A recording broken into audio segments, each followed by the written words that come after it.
Hi there. Today I'm going to be talking to you about a subject I spoke at a recent event about failure.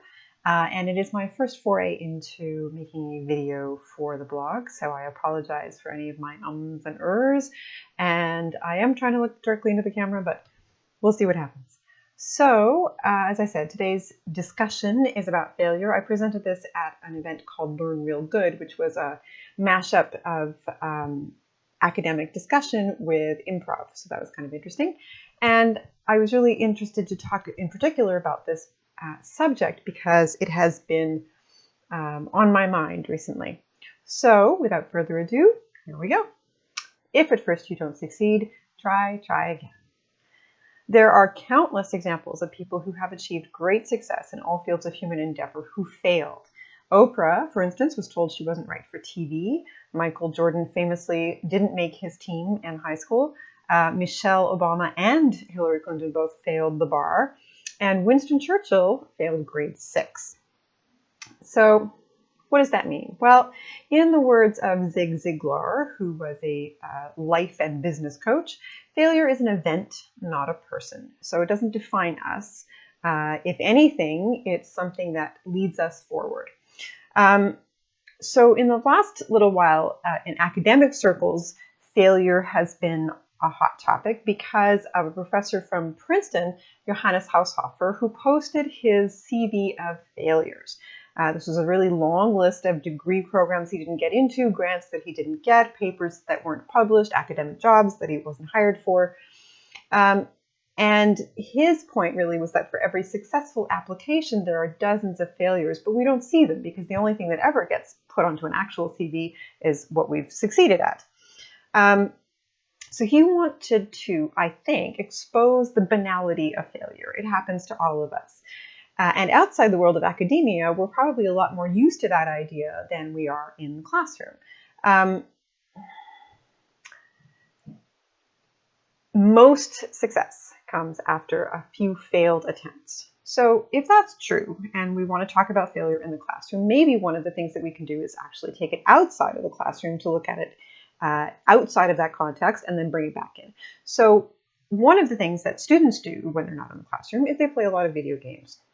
Now, in video gaming, failure is part of the process. It's an expected part. And according to some studies, it takes anywhere from 1 to 5 attempts to complete the average level in the average game. Failing is something that most gamers are expecting, and it means for them simply starting over. It's a challenge.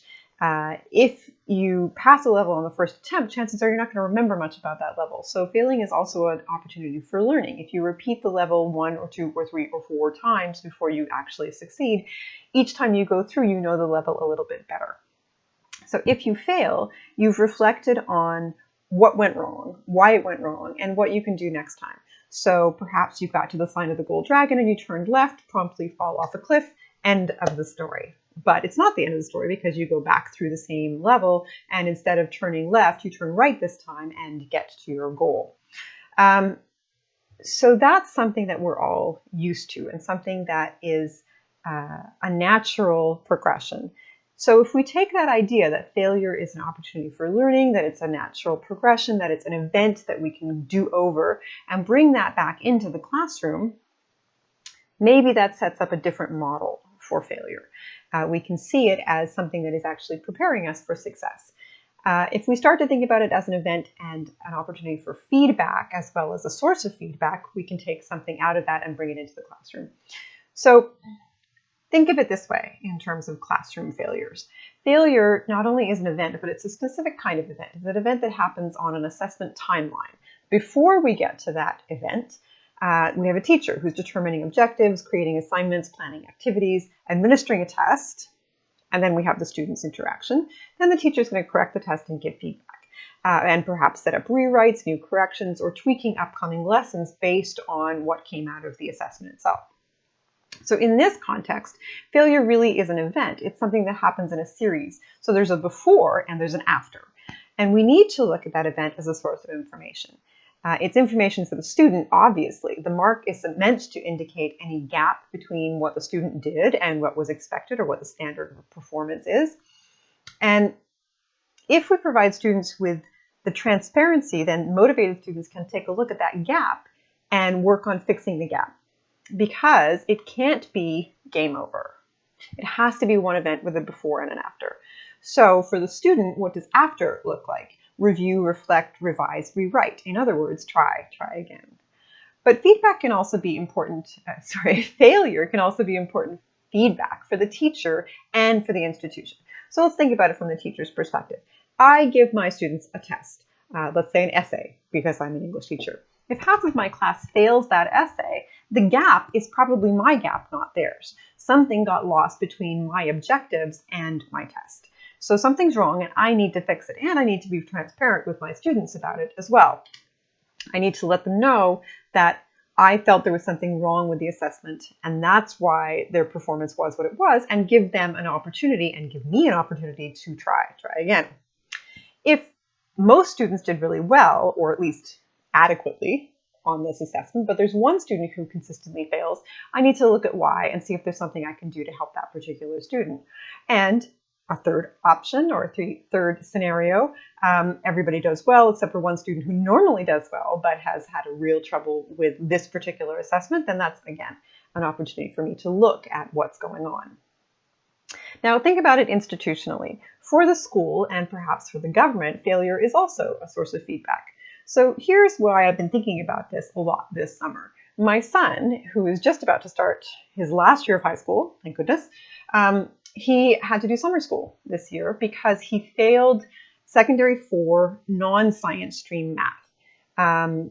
In the Quebec high school system, the math is streamed at the grade 10 level, secondary 4. So students are put into either non-science math, or they refer to it as cultural and social math, because calling it non-science math presumably is negative. And then there's also the science math, or science and tech math. And on top of that, it's a graduation requirement. Students have to pass secondary 4 math. Regardless of whatever stream they're in, they have to pass this grade 10 math. As a parent, obviously, my priority is making sure that my son gets what he needs to succeed in his do-over, his summer school. As a teacher and a researcher, I found it very interesting because at the end of the school year, not in summer school, but at the end of the school year, the class average was a failing grade. So how did that happen? How is it that more or less half of the students are apparently failing? So here's what I would take from that as feedback.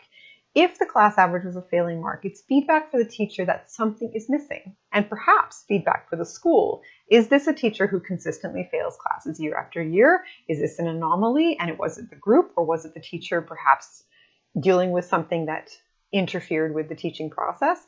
And it may also be feedback for the government to review the curriculum and determine if that CST, that non-science math curriculum, really reflects what we've decided students need as citizens. Because if we make it a graduation requirement, we're presumably saying this is something that you are going to need after high school. So for my son, I think the most important thing that he learned from summer school was that there's often another method for finding the same result. So the first thing you're taught isn't making sense to you. Look for a different way to approach it, another angle. Try again, but learn from your mistake.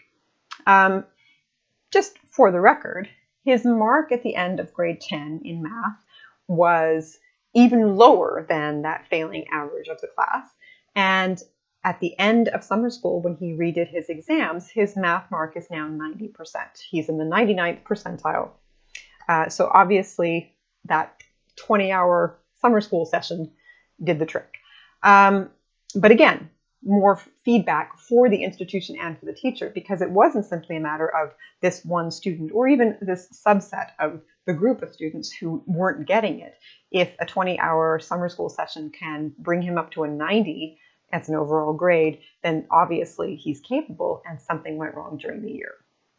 So I started this whole thing by talking about a few famous failures, and I'm going to end with one last one. Edison. Edison wasn't just an inventor. He was all about capitalizing on his ideas. Sometimes that meant that he did some questionable things when it came to ethics. But for the purposes of this discussion, let's just focus on capitalization on ideas. It wasn't enough for him to just invent something. He wanted to make it a commercial success. So with the light bulb, it wasn't just a matter of I want to be able to prove that I can turn on a light and something comes on. He wanted to make it a viable commercial product that people, not just institutions or large buildings or whatever, but that households would want to buy. So in order to make that happen, he tried more than 10,000 prototypes before finally coming up with a light bulb that was viable for home use. And when he talked about that afterwards, he said that it wasn't that he'd failed, but he'd found 10,000 ways that didn't work before finding the one that did. So that's what I'm suggesting we take away from this, that failure is just one step in the process. There is a before and there is an after. And in the academic world, failure can be a chance to learn to try again. It's not game over. Thank you.